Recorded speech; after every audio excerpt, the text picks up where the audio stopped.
When it comes to modern day birds, there isn't much to be afraid of. The closest thing to their prehistoric ancestors is probably the ostrich, which is pretty much harmless. But what if I told you that only a few million years ago there were birds big enough to eat horses? This is all things creepy. Let's begin. During the Paleocene, a group of gigantic birds ruled South America.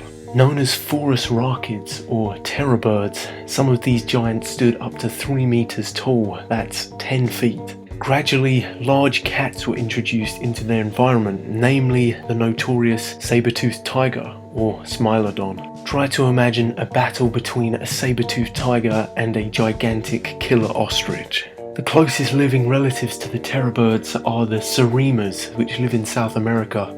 Though smaller, the gigantic terror birds would have resembled a scaled-up version of these predators. But much earlier than the gigantic terror birds, there was a group called gastornis. The largest species of this genus could reach heights of about 6'6" to 7 feet tall, and appeared shortly after the non-avian dinosaurs died out, retaining a lot of characteristics of their ancestors. They lost the ability of flight in favour of small arms and a gigantic attacking mouth, and long maneuverable legs, similar to that of a tyrannosaurid. These early predatory birds would stalk the forests of Europe, hunting and killing the earliest ancestors of the modern day horse. Now, these horses weren't as big as the horses of today, however they were about the size of a large dog. Gastornis would have sprinted through the woodlands and picked up these horses with its massive crushing beak. It would have had enough strength to lift these up entirely and tear them to shreds before eating them. So birds weren't always as friendly as they are today.